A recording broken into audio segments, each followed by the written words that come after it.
Good morning. Are के विज्ञान PG college Kalwar में ऑनलाइन क्लासों में प्यारे छात्रों, आपका स्वागत है। मैं राजेंद्र कुमार बालोटिया। आज मैं आपको राजनीति विज्ञान की जो मूल आधार है उसके बारे में, जो कार्ल मार्क्स है उसके बारे में हम विस्तृत अध्ययन करेंगे। इससे पहले हम उदारवाद, उत्तर व्यवहारवाद और राजनीति विज्ञान की उत्पत्ति के बारे में विस्तृत चर्चा कर चुके थे। आज की जो क्लास है वो कार्ल मार्क्स से संबंधित है। कार्ल मार्क्स वैसे तो आप 12th क्लास में अच्छी भली भांति पढ़ चुके थे कि कार्ल मार्क्स कौन है, कार्ल मार्क्स को किस प्रकार उनको प्रसिद्धि मिली। तो निश्चित तौर पर कार्ल मार्क्स के बारे में, उसका जो जीवन परिचय है उसके बारे में हम विस्तृत चर्चा कर सकते हैं। वो देखिए, कार्ल मार्क्स का जन्म जर्मनी के राइन प्रांत में हुआ 5 मई 1818 में। जब ये जन्म लिए तभी से जैसे जैसे इनका बचपन बीता तभी से प्रतिभा संपन्न बालक थे और उनकी जो कुशाग्र बुद्धि थी उस कुशाग्र बुद्धि का जज्बा हर समय ये अपने बाल्यावस्था से दिखाते आ रहे थे। तो निश्चित तौर पर जब स्कूली शिक्षा अध्ययन करने के बाद में ये उच्च शिक्षा अध्ययन करने के लिए बॉन विश्वविद्यालय में अध्ययन करने के लिए गए वहां पर, तो उनके जो पिताजी थे वो उनको एक वकील बनाना चाहते थे। तो निश्चित तौर पर उन्होंने वकालत का अध्ययन करने पर जोर दिया कार्ल मार्क्स के लिए, जबकि कार्ल मार्क्स की रुचि अर्थशास्त्र में थी। जब कार्ल मार्क्स 1 साल तक बॉन विश्वविद्यालय में वकील की अध्ययन की, वकील की पढ़ाई की, तो उसमें वो हताशा होते गए। तो निश्चित तौर पर जब उनके पास फालतू समय रहता था स्कूली अध्ययन करने के बाद में या अध्ययन करने के बाद में जो समय बचता था, तो वो अर्थशास्त्र पर विशेष या अन्य विषयों पर विशेष जोर देते थे। तो निश्चित तौर पर जब बॉन विश्वविद्यालय में गए तो उनसे 4 साल बड़ी एक महिला से उनकी मुलाकात हुई। उनके जितने भी रिश्तेदार थे, जिसका नाम उनके कार्ल मार्क्स के जितने भी रिश्तेदार थे, उस महिला के साथ सगाई करने का विवाह करने का विरोध कर रहे थे, क्योंकि जेनी नाम की जो महिला थी कार्ल मार्क्स से 4 साल बड़ी थी। लेकिन उनके पिता भी इस शादी के सगाई के विरोध में थे, लेकिन अंत में उनको मानना ही पड़ा और उन पर कार्ल मार्क्स पर इस प्रकार से पाबंदी लगा दी गई कि जब तक ये विद्या अध्ययन नहीं कर पाएंगे, जब तक ये पढ़ाई इनकी पूरी नहीं हो पाती है, तब तक जेनी से ये मुलाकात नहीं करेंगे। तो उनकी ये शर्त कार्ल मार्क्स ने मानी और उसके बाद में मई 1838 में उनके पिता एक संक्रमित बीमारी से बीमार हो गए और बीमार होने के बाद में उस समय इतनी मेडिसिन नहीं थी। इस प्रकार से वर्तमान में जिस प्रकार से दवाइयां हैं उस प्रकार से मेडिसिन नहीं थी और 1838 में कार्ल मार्क्स के पिता का निधन हो गया, देहांत हो गया। उसके बाद में 1841 में कार्ल मार्क्स ने दर्शन शास्त्र में उपाधि अर्जित की, एक डिग्री हासिल की। उसी के बाद में 1843 में कार्ल मार्क्स ने 1843 में जेनी नाम की एक लड़की थी, उस जेनी नाम की लड़की से विवाह किया और जब उनका विवाह होने के बाद में उनका जीवन आनंदित और भली भांति से जीवन यापन कर रहे थे, कुछ आनंद ले रहे थे। तो निश्चित तौर पर उनके एक मित्र थे, उनके मित्र से उनकी मुलाकात हुई और जैसे उनकी मुलाकात हुई, उनके मित्र जर्मनी के एंजल्स नाम के एक व्यक्ति थे। वो एक बहुत ही धनाढ़े व्यक्ति थे। एंजल्स नाम का जो उनके मित्र बने बहुत ही धनाढ़े व्यक्ति थे। जब उनकी मुलाकात उनसे हुई तो उन्होंने उनको ये कहा कि जिस प्रकार से कार्ल मार्क्स एक क्रांतिकारी विचारों के प्रतिपादक थे, उनकी मुलाकात उनसे उसी प्रकार से हुई जिस प्रकार से उनके विचार मिलते गए और उनकी प्रगाढ़ मित्रता हो गई। उन्होंने सैन फ्रांसिसी पत्रिका भी लिखी और उसके साथ साथ उनकी प्रगाढ़ मित्रता आगे बढ़ती गई। तो निश्चित तौर पर जब न्यूयॉर्क ट्रिब्यून नाम का एक लेख लिखा गया, उसमें कार्ल मार्क्स को और भी प्रसिद्धि मिली। उसके साथ साथ ही 1851 में कार्ल मार्क्स ने न्यूयॉर्क डेली ट्रिब्यून नाम पर लेख लिखा, उसमें एंजल्स की सहायता के अलावा थोड़ी सी आमदनी होने लगी, जिस प्रकार से एंजल्स ने उनका साथ दिया और धीरे धीरे उनकी आमदनी बढ़ी।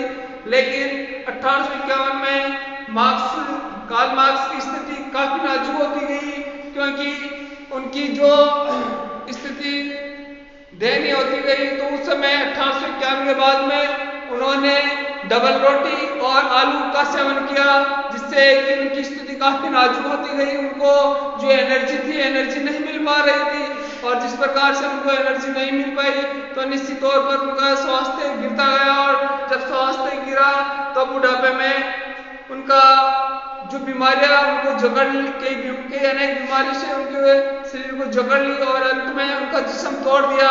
तो ये कहा जाता है कि 14 मार्च 1883 में उनकी मृत्यु हो गई। एक महान क्रांतिकारी, एक महानतम रत्न का निधन हो गया, और उनका जीवन परिचय यहाँ तक ही है। उसके बाद में उन्होंने जो उनकी प्रमुख पुस्तकें हैं वो देखिए। वो उससे पहले अपन ये कह सकते हैं, कार्ल मार्क्स का जन्म 5 मई 1818 में जर्मनी के राइन प्रांत में हुआ। आपको ये पॉइंट नोटेड रखना चाहिए, कभी कभार आ जाता है कि कार्ल मार्क्स का जन्म कहाँ पे हुआ, जर्मनी के राइन प्रांत में। उसके बाद में स्कूली शिक्षा 1835 में स्कूली शिक्षा अध्ययन करने के बाद में बॉन विश्वविद्यालय में उन्होंने अर्थशास्त्र और वकालत का अध्ययन पर विशेष जोर दिया। उनके पिता उनको वकील बनाना चाहते थे, जबकि वो खुद एक अर्थशास्त्री बनना चाहते थे। उसके साथ ही उनको एक जेनी नाम की महिला से उनकी सगाई हुई, लेकिन उनके जितने भी रिश्तेदार हैं, उनके परिवार वाले उसके विरोध में थे। लेकिन कुछ दिनों बाद में उससे सहमति बन गई, और इस शर्त पे हुई कि वो जब तक पढ़ाई नहीं कर पाएंगे तब तक उनसे मुलाकात नहीं कर पाएंगे। 1838 में उनके पिता की मृत्यु हो गई। जब मृत्यु हो गई तो उनकी स्थिति काफी नाजुक होती गई। 1841 में उन्होंने दर्शन शास्त्र में उपाधि ग्रहण किया जाता है। तो उसके बाद 1843 में जेनी से विवाह हुआ। फिर 14 मार्च 1883 में कार्ल मार्क्स की मृत्यु हो गई है। तो निश्चित तौर पर हम ये कह सकते हैं कि कार्ल मार्क्स का जो जीवन है बहुत ही प्रारंभिक अच्छा बीता, लेकिन बाद में जो अंतिम क्षण है वो बहुत ही परेशानी में बीते। उनकी स्थिति काफी दयनीय होती गई, और जब ये अपन ये जान सकते हैं, जब अंतिम क्षणों में आलू और डबल रोटी खाकर अपना पेट भरते थे तो उनकी स्थिति काफी दयनीय होती है। इससे अपन अंदाजा लगा सकते हैं। तो बच्चों इसका आप स्क्रीनशॉट ले सकते हो। उसके बाद में हम देखेंगे कि कार्ल मार्क्स की जो प्रमुख रचनाएं थी, प्रमुख पुस्तकें थी, वो देखे।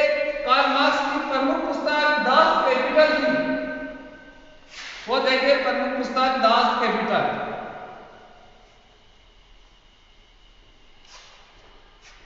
दास कैपिटल प्रमुख कार्ल मार्क्स की प्रमुख रचनाएं। क्वेश्चन आ जाता है कार्ल मार्क्स की 2 प्रमुख पुस्तकों के नाम बताइए। तो कार्ल मार्क्स की प्रमुख पुस्तकें, प्रमुख रचनाएं या प्रमुख पुस्तकें, प्रमुख रचनाएं या पुस्तक। दास कैपिटल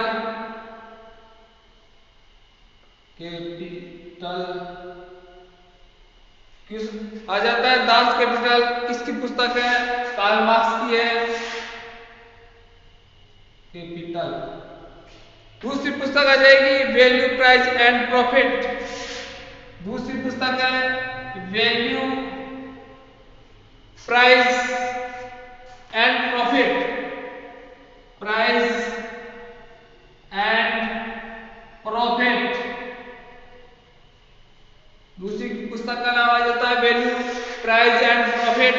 तीसरी पुस्तक है द कम्युनिस्ट मैनिफेस्टो। ये तीनों पुस्तक अति महत्वपूर्ण, वैसे तो इनकी अनेक पुस्तकें हैं लेकिन महत्वपूर्ण ये 3 ही पुस्तक हैं। और देखे the communist manifesto, the communist manifesto.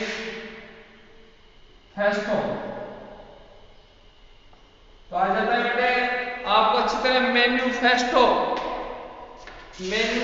Manifesto, तो ये आ जाएगा मैनिफेस्टो। तो आपको लिखना है ये तीनों पुस्तकें Das Kapital, value, price and profit, the communist manifesto, ये कार्ल मार्क्स की अति महत्वपूर्ण पुस्तकें हैं।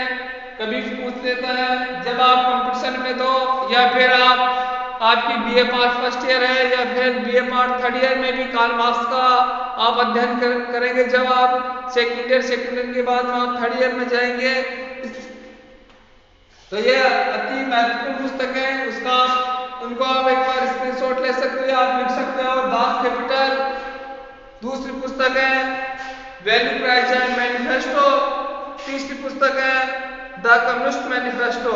उसके बाद में the civil war and France, the civil war and France भी उनकी एक पुस्तक है। तो वैसे तो काफी पुस्तकें हैं लेकिन महत्वपूर्ण पुस्तकें ये तीन ही है, Das Kapital, value, price and profit, the communist manifesto. तो आपको ये लिखना है, आपको ये याद रखना है। आज हम जीवन परिचय, इनकी प्रमुख रचनाएं, इसके बाद में हम कार्ल मार्क्स ने जो सिद्धांत दिए बहुत ही महत्वपूर्ण सिद्धांत है। कार्ल मार्क्स ने बहुत ही गजब के सिद्धांत दिए, उन सिद्धांतों के बारे में हम आज विस्तृत चर्चा करेंगे। कार्ल मार्क्स ने जो सिद्धांत दिए उनमें पहला सिद्धांत है द्वंद्वात्मक भौतिकवादी सिद्धांत, द्वंद्वात्मक भौतिकवादी सिद्धांत। दूसरा सिद्धांत है इतिहास की भौतिकवादी व्याख्या। तीसरा सिद्धांत है वर्ग संघर्ष का सिद्धांत। चौथा सिद्धांत है अतिरिक्त मूल्य का सिद्धांत। तो निश्चित तौर पर ये चारों जो सिद्धांत है उन चारों सिद्धांतों में कभी कभार ये पूछ लिया जाता है कि इतिहास की द्वंद्वात्मक भौतिकवादी सिद्धांत है उसकी आलोचनात्मक व्याख्या कीजिए, 20 नंबर का क्वेश्चन आता है। उसी प्रकार दूसरा जो सिद्धांत है उसमें भी आता है इतिहास की भौतिकवादी व्याख्या, किस व्याख्या पर वर्णन कीजिए, आलोचनात्मक उदाहरण देकर उनको समझाइए। उसी प्रकार वर्ग संघर्ष का सिद्धांत, जिस प्रकार से अपन ये कह सकते हैं कि कार्ल मार्क्स ने जो सिद्धांत दिया वर्ग संघर्ष का सिद्धांत, उसके नाम से ये ऐसा प्रतीत होता है कि ये क्रांतिकारी विचारक थे, क्रांतिकारी इनके सिद्धांत थे। तो उन्होंने वर्ग संघर्ष पर बल दिया। उन्होंने ये कहा विश्व के मजदूरों तुम एक हो जाओ, खोने के लिए तुम्हारे पास कुछ नहीं है लेकिन पाने के लिए पूरा संसार पड़ा है। तो निश्चित तौर पर कार्ल मार्क्स जो गरीब तबके के लोग थे, जो सर्वहारा वर्ग के लोग थे, मजदूर वर्ग के लोग थे, उनको एक करने में लगे हुए थे। तो निश्चित तौर पर उन्होंने सर्वहारा वर्ग को आगे बढ़ाने के लिए और जो साम्यवादी विचारधारा है जहां पर तेरे मेरे की भावना नहीं है, उस साम्यवादी विचारधारा को पुनर्जीवित करने के लिए उन्होंने पुरजोर कोशिश की और उन्होंने कार्ल मार्क्स को प्रथम वैज्ञानिक समाजवाद की भी संज्ञा दे सकते हैं। तो हम ये कह सकते हैं कार्ल मार्क्स को प्रथम वैज्ञानिक कहे तो इसमें कोई अतिशयोक्ति नहीं होगी। उसी प्रकार हम ये कह सकते हैं कि अतिरिक्त मूल्य का सिद्धांत पहले प्राचीन काल में वस्तु विनिमय और वर्तमान में मुद्रा विनिमय होता है। तो उन्होंने उपयोगितावादी सिद्धांत का प्रतिपादन किया। उपयोगिता चाहे वो किसी भी चीज की हो लेकिन जिस चीज की इच्छा हो वो उस व्यक्ति के लिए काफी महत्वपूर्ण होता है। तो इस प्रकार से उन्होंने बहुत से सिद्धांत दिए, उनके बारे में हम विस्तृत चर्चा करेंगे। वो देखिए तो द्वंद्वात्मक भौतिकवाद, वो देखिए द्वंद्वात्मक भौतिकवाद पहला सिद्धांत द्वंद्वात्मक भौतिकवाद,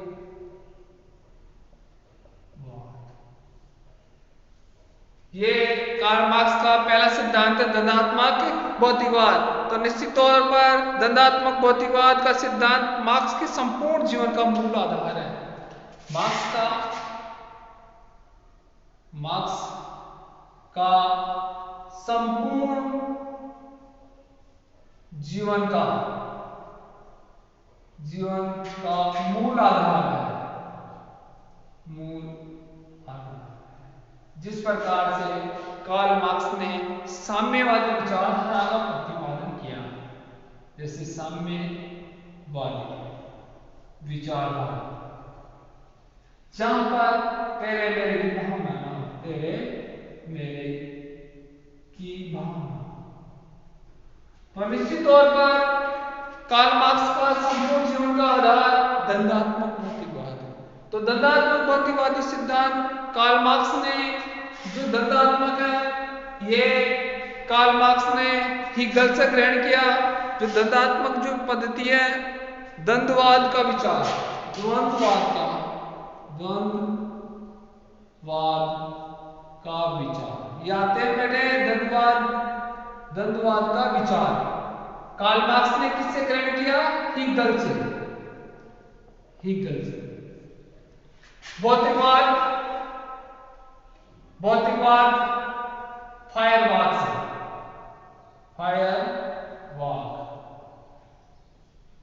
तो ये दो द्वार है। तो क्वेश्चन यही आएगा, कार्ल मार्क्स ने द्वंद्ववाद किससे ग्रहण किया? कार्ल मार्क्स ने द्वंद्ववाद हीगल से और भौतिकवाद फायरवाद से। तो निश्चित तौर पर हम ये कह सकते हैं, कार्ल मार्क्स का जो सिद्धांत है, दो दंडात्मक जो भौतिकवाद है, दो शब्दों का मिश्रण है।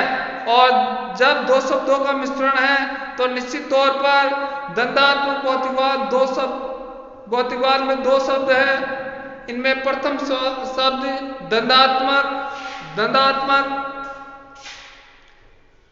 दंडात्मक उस प्रक्रिया को स्पष्ट करता है जिसके अनुसार सृष्टि का विकास होता है। दंडात्मक जिसमें सृष्टि का विकास होता है,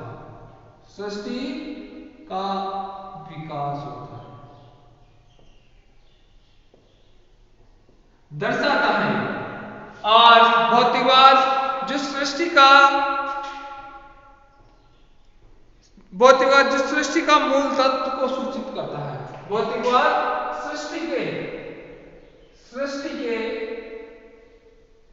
मूल तत्व को सूचित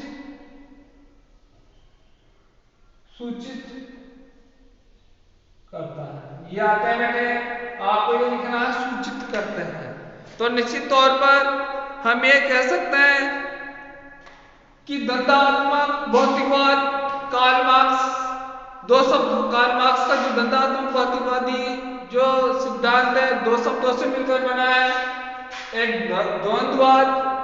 द्वंद्व का विचार कार्ल मार्क्स ने हीगल से ग्रहण किया, और दूसरा भौतिकवाद फायरवाद से ग्रहण किया। और जो दंडात्मक भौतिकवाद है, कार्ल मार्क्स का जीवन का मूल आधार है। जब जीवन का मूल आधार है तो निश्चित तौर पर द्वंद्ववाद से अभिप्राय यही होता है कि सृष्टि का विकास करना, सृष्टि को आगे की ओर ले जाना, सृष्टि में परिवर्तन करना।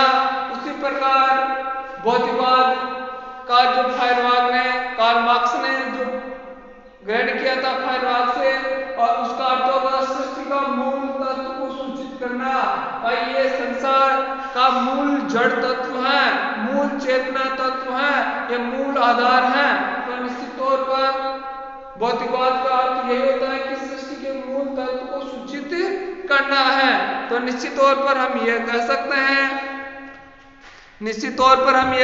हैं कि दंडात्मक पद्धति कार्ल मार्क्स ने हीगल से ग्रहण की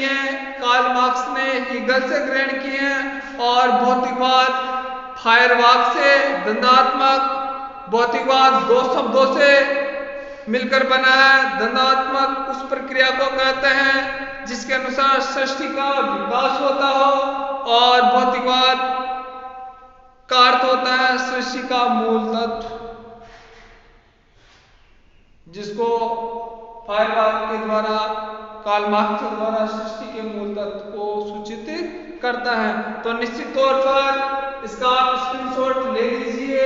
क्वेश्चन आते हैं अधिकतर बार कि दंडात्मक जो द्वंद्ववाद पद्धति है वो कार्ल मार्क्स किससे ग्रहण किया? हीगल से। भौतिकवाद फायरबाग से और फायरबाग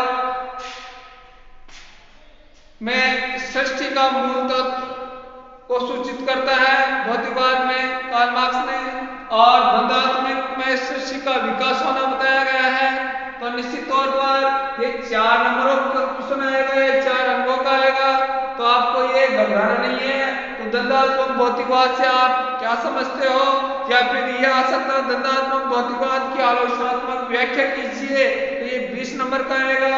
या फिर क्वेश्चन ये आएगा द्वंद्ववाद क्या है, तो द्वंद्ववाद सृष्टि का विकास करना होता है, जो एक ही कार्ल मार्क्स ने ही गलत से ग्रहण कि ये भौतिकवाद क्या है, भौतिकवाद कार्ल मार्क्स ने फायरबाग से ग्रहण किए हैं और उसका अर्थ होता है सृष्टि का विकास करना है। तो निश्चित तौर पर द्वंद्वात्मक भौतिकवाद को आप भलीभांति से समझ चुके हैं। अब उसका जो उदाहरण है, कार्ल मार्क्स ने द्वंद्वात्मक भौतिकवाद को, द्वंद्वात्मक प्रक्रिया क्या है, उन्होंने द्वंद्वात्मक भौतिकवाद के 3 चरण बताए हैं, वाद, प्रतिवाद और संवाद। तो निश्चित तौर पर द्वंद्वात्मक भौतिकवाद में कभी कभार क्या अधिकतर बार आता ही है कि द्वंद्वात्मक भौतिकवाद के कितने चरण हैं और कौन कौन से हैं। द्वंद्वात्मक भौतिकवाद के 3 चरण हैं, वाद, प्रतिवाद और संवाद, ये 3 चरण हैं। तो निश्चित तौर पर पहला वाद, दूसरा प्रतिवाद, तीसरा संवाद। कार्ल मार्क्स ने इस तीनों चरणों को, द्वंद्वात्मक प्रक्रिया के तीनों चरणों को एक गेहूं के माध्यम से, गेहूं के बीजों के माध्यम से उसका उदाहरण सहित समझाया है। उसका वर्णन हम निम्न प्रकार से करते हैं, वो देखिए, इसका आप स्क्रीनशॉट लीजिए।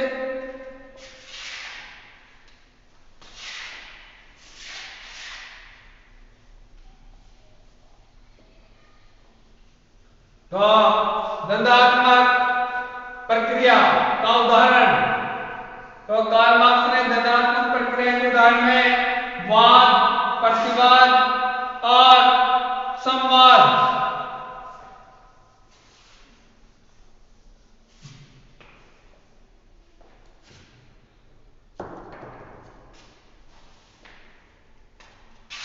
द्वंद्वात्मक प्रक्रिया, वाद, प्रतिवाद और इसको आप देख लेना, और संवाद।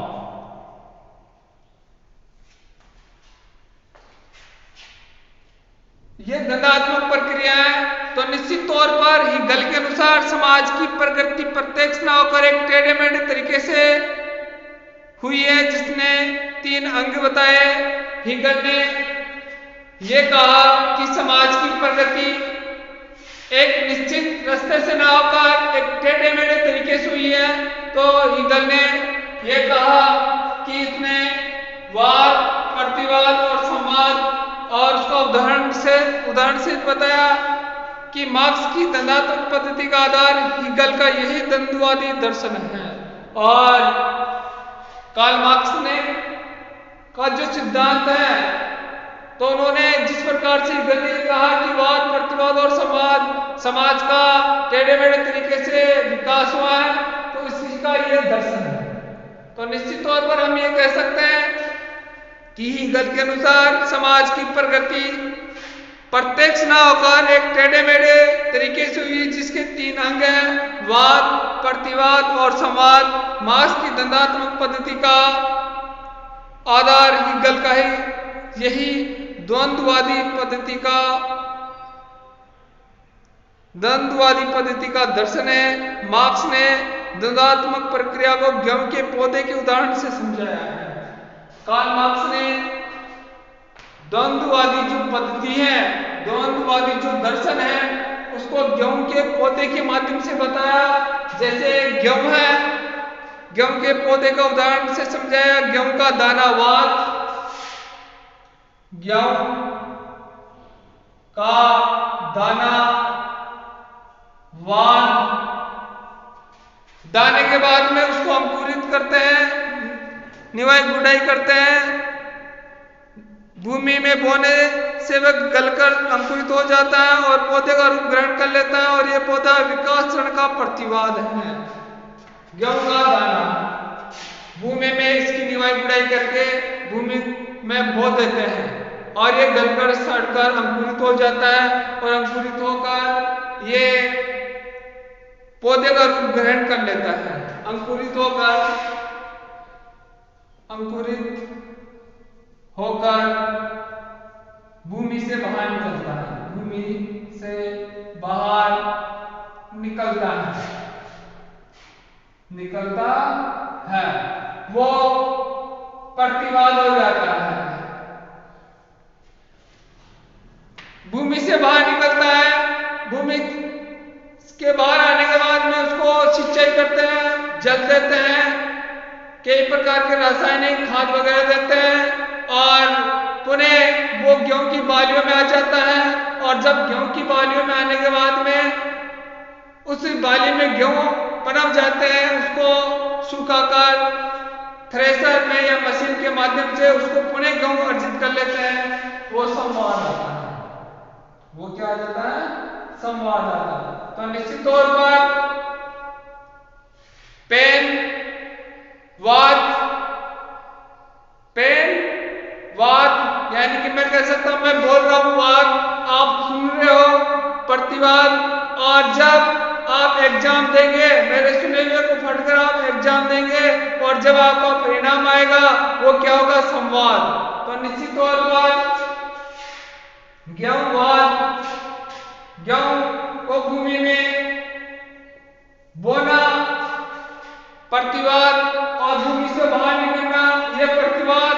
और भूमि से जैसे बाहर निकलता है और इसकी सिंचाई कर जल देकर या खाद देकर पुनः गेहूं अर्जित कर लेना, वो क्या होता है? संवाद। मैं पढ़ा रहा हूं वाद, आप सुन रहे हो प्रतिवाद और मेरे पढ़ाए हुए को आप सुनकर एग्जाम देते हो और उसका जो परिणाम निकलता है वो क्या होता है? संवाद। तो निश्चित तौर पर ये कार्ल मार्क्स की द्वंद्वात्मक प्रक्रिया है, वाद, प्रतिवाद और संवाद। तो कार्ल मार्क्स ने जो द्वंद्वात्मक भौतिकवादी सिद्धांत है उसके 3 चरण बताए। उसमें निश्चित तौर पर प्रश्न बनता है कि वाद द्वंद्वात्मक प्रक्रिया में वाद, प्रतिवाद और संवाद, प्रश्न यही आएगा कि द्वंद्वात्मक प्रक्रिया के कितने चरण हैं बताइए। आपको घबराना नहीं है कतई। तो निश्चित तौर पर वाद आएगा, 3 चरण है। पहला है वाद, दूसरा है प्रतिवाद, तीसरा संवाद। क्वेश्चन इसी प्रकार से पूछते हैं छात्रों, कहीं पे अटकने की नहीं जरूरत, आपको बस ऑनलाइन क्लासों को यथावत देखना है और निश्चित तौर पर आपको आगे बढ़ते रहना है। तो हम ये कहेंगे कि द्वंद्वात्मक भौतिकवादी जो सिद्धांत है, उस द्वंद्वात्मक भौतिकवादी सिद्धांत की जो प्रक्रिया के बाद में हम भौतिकवादी प्रक्रिया को ले लेते हैं। भाई भौतिकवादी क्या है, भौतिकवाद से आप क्या समझते हो? तो निश्चित तौर पर भौतिकवाद हिगल एक आदर्शवादी था, उसके द्वंद्वात्मक का आधार विचार था, परंतु मार्क्स के अनुसार विचार नहीं, भौतिकवाद इसे सृष्टि का आधार है। तो निश्चित तौर पर कार्ल मार्क्स ने भौतिकवाद के बारे में और फायरबाख से ग्रहण किया और हिगल से उन्होंने द्वंद्वात्मक पद्धति ग्रहण की। हिगल एक आदर्शवादी थे, उसके द्वंद्ववाद का आधार विचार था, परंतु मार्क्स के अनुसार विचार नहीं, भौतिकवाद एक सृष्टि का आधार है। तो निश्चित तौर पर कार्ल मार्क्स ने द्वंद्वात्मक की जो प्रक्रिया थी जिसको आदर्शवादी का रूप दिया, लेकिन कार्ल मार्क्स ने उसको भौतिकवाद इसे सृष्टि का आधार बताया। उसी प्रकार द्वंद्वात्मक भौतिकवाद मार्क्स के अनुसार मार्क्स के अनुसार विश्व एक भौतिक जगत है। विश्व एक भौतिक जगत है, अनेक घटनाएं तथा वस्तुएं एक दूसरे से संबंधित हैं एक दूसरे से संबंधित है। भौतिक जगत में परिवर्तन निरंतर होते रहते हैं, अतः सामाजिक जीवन में भी परिवर्तन होते रहते हैं। इन परिवर्तनों का कारण भौतिक परिस्थितियां हैं। इन भौतिक परिस्थितियों से मार्क्स का अभिप्राय आर्थिक संबंधों से है। तो निश्चित तौर पर भौतिकवाद के बारे में अपन ये भी कह सकते हैं कि भौतिकवाद आधुनिक चमक दमक है, आधुनिक लहर है, परिवर्तनशीलता है। और निश्चित तौर पर भौतिकवादी जो कार्ल मार्क्स का जो द्वंद्वात्मक जो सिद्धांत था, उस सिद्धांत की विशेषताएं देखिए। आंगिक एकता, कार्ल मार्क्स का जो द्वंद्वात्मक भौतिकवादी सिद्धांत था, उसकी जो विशेषता देखिए आंगिक एकता, यानी कि आंगिक एकता का अभिप्राय अंगों के समान। वो देखिए अंगों के समान, ये कार्ल मार्क्स के द्वंद्वात्मक भौतिकवादी सिद्धांत की विशेषता है। छात्रों आपको लिखना है, याद रखना है। क्वेश्चन बड़ा आएगा तो आपको बड़े के हिसाब से करना है, छोटा है तो छोटे के हिसाब से करना है। तो निश्चित तौर पर देखें आंगिक एकता पहली विशेषता है,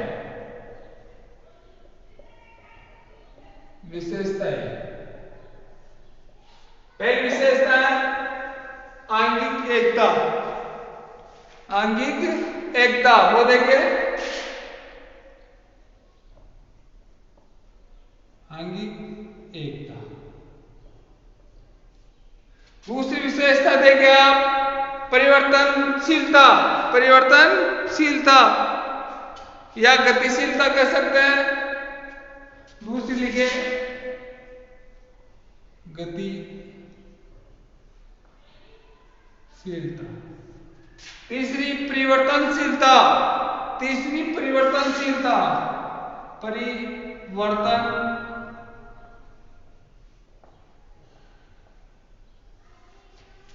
चौथी है, चौथी विशेषता देखिए परिमाणात्मक और गुणात्मक परिवर्तन, परिमाणात्मक और गुणात्मक परिवर्तन,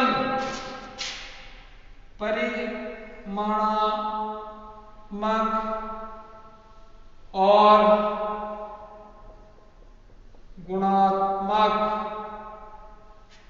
परिवर्तन।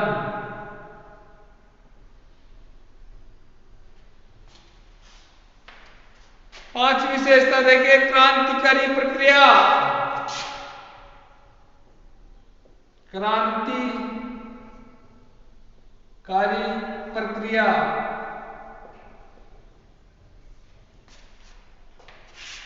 तो निश्चित तौर पर अगली विशेषता है इसकी नकारात्मक और सकारात्मक संघर्ष, नकारात्मक और सकारात्मक संघर्ष। तो इनकी जो कार्ल मार्क्स के जो द्वंद्वात्मक सिद्धांत है, द्वंद्वात्मक जो भौतिकवादी सिद्धांत है, उसकी विशेषता देखिए आंगिक एकता, यानी कि आंगिक एकता का अभिप्राय अंगों के समान, अंगों के समान, के समान।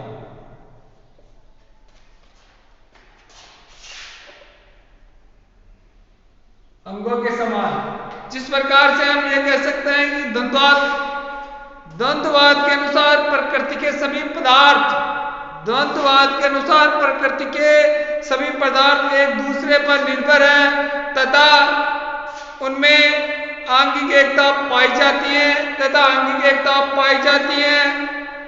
प्रकृति एक संपूर्णता है, प्रकृति एक संपूर्णता है। इसका प्रत्येक पहलू एक दूसरे पर निर्भर है तथा एक दूसरे को प्रभावित करता है। जिस प्रकार प्रकृति एक दूसरे पर निर्भर है, जिस प्रकार से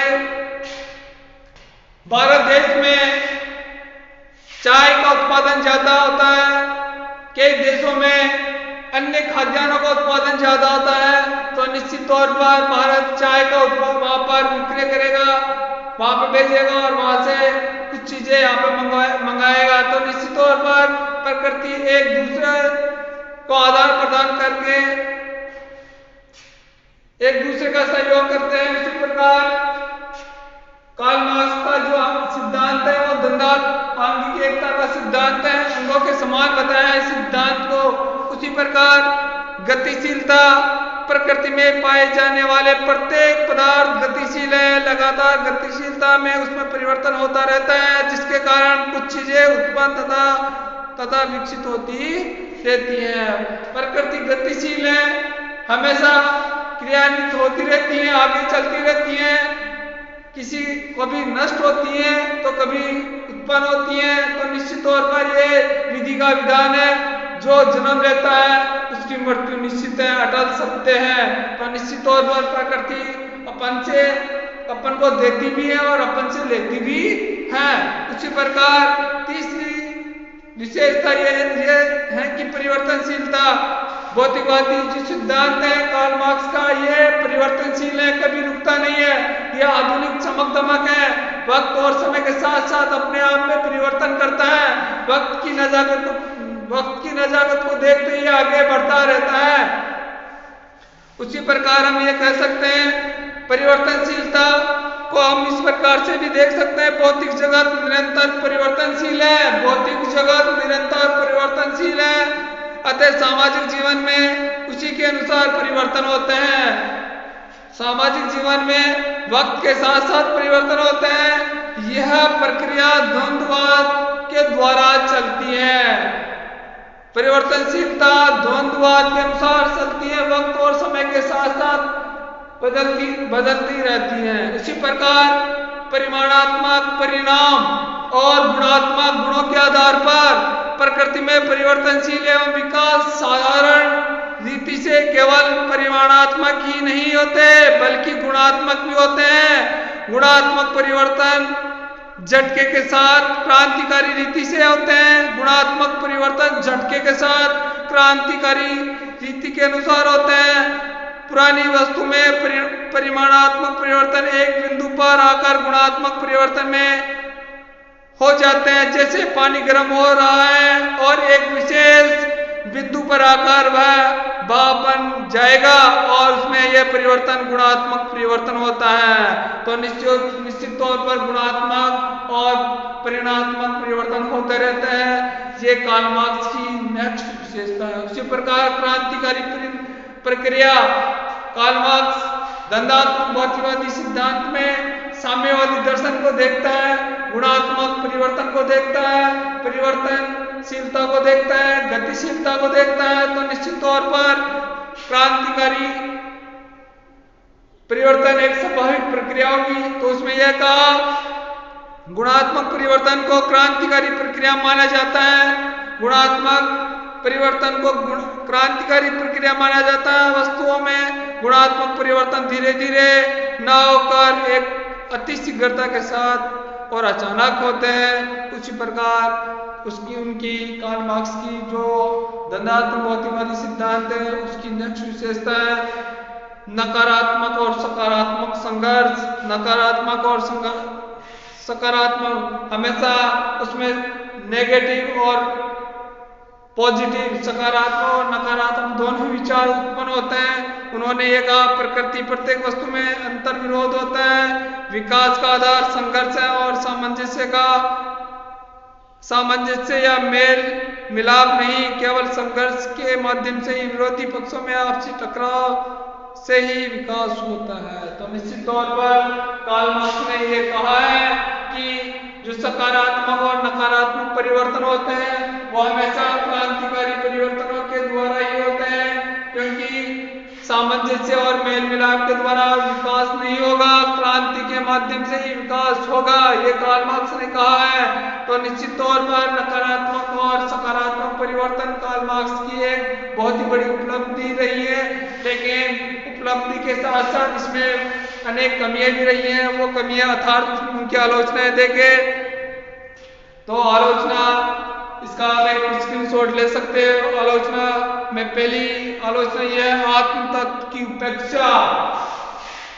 कार्ल मार्क्स का द्वंद्वात्मक जो भौतिकवादी सिद्धांत है उसमें यह कहा आत्म तत्व की उपेक्षा। वो देखें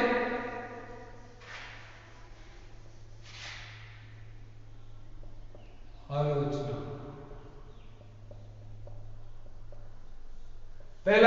देखे आत्म तत्व की उपेक्षा, आत्म तत्व।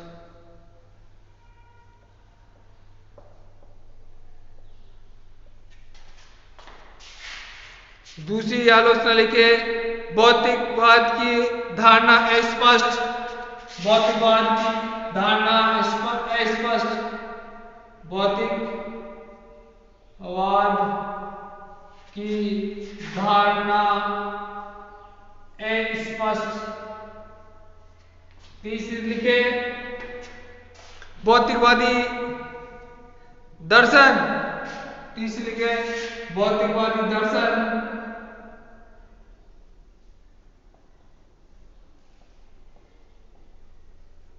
नेक्स्ट आलोचना लिखे चेतन द्वारा जड़ पदार्थों का संचालन, चेतन द्वारा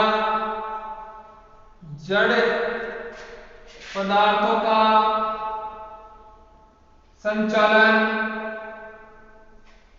नेक्स्ट विशेषता लिखे द्वंद्वात्मक पद्धति से विकास एक कल्पना, द्वंद्वात्मक पद्धति से विकास एक कल्पना, द्वंद्वात्मक पद्धति से विकास एक कल्पना। तीसरी नेक्स्ट आलोचना देखें परमाणु के बजाय दृष्टांतों पर बल, परमाणु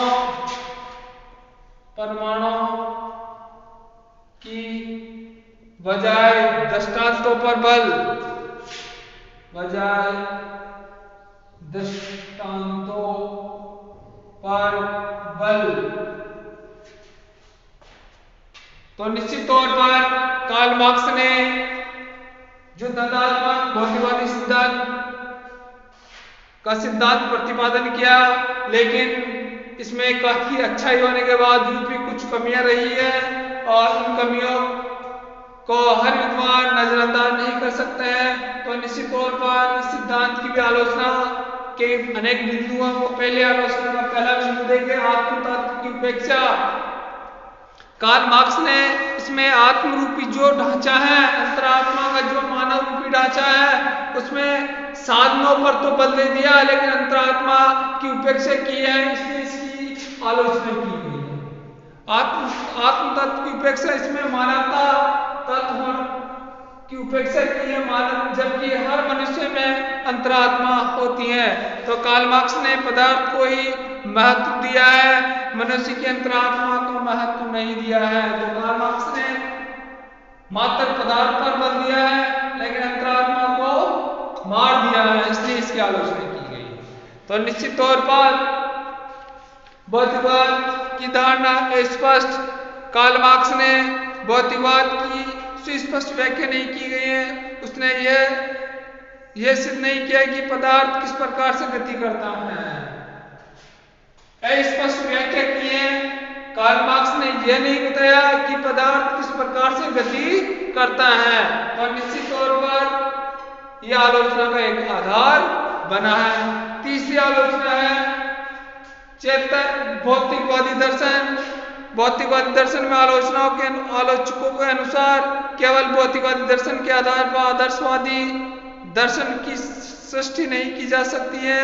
मनुष्य के में जो कुछ चेतना है उसी का महत्व उसके क्रियाकलापों में अधिक है।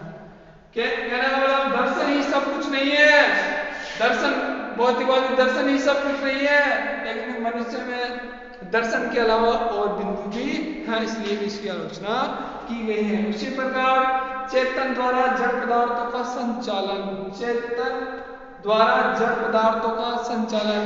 भाई जो पत्थर है, क्या पत्थर में अगर अपन जीव डाल सकते हैं, क्या अंतरात्मा गति कर सकते हैं, क्या अगर जो स्तर चीज हो इस तरह ही रह पाएगी, इसलिए भी ये आलोचना का कारण माना है, ये बिंदु विरोध का, ये सिद्धांत विरोध का कारण माना है। तो इसमें यह कहा कि मार्क्स चेतन तत्वों का स्रोत भी जड़ पदार्थों को मानता है। जड़ पदार्थों में कोई गति स्वयं उत्पन्न नहीं हो सकती। मार्क्स का उसे स्वयं गतिशील और विकासशील माना तर्क संगत नहीं है। चेतन जड़ पदार्थ है, हतर है, ढीठ है, उनमें चेतन नहीं पाई जाती है, चेतना नहीं पाई जाती है, इसलिए आलोचना का कारण बना है।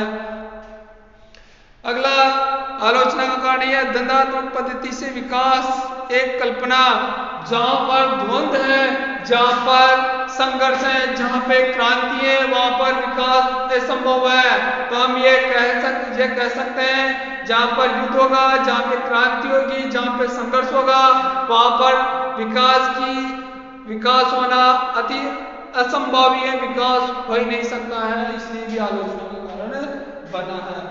परमाणु की बजाय दृष्टांतों पर बल दिया है, जो साक्षात है, परिणाम 2 2 4 होने चाहिए, लेकिन उन्होंने दृष्टांतों पर विशेष बल दिया है, इस कारण ये सिद्धांत की आलोचना की गई है। आज का जो टॉपिक है, आज की क्लास यहाँ पे समाप्त होती है। प्यारे बच्चों, आपको पढ़ना है निश्चित तौर पर।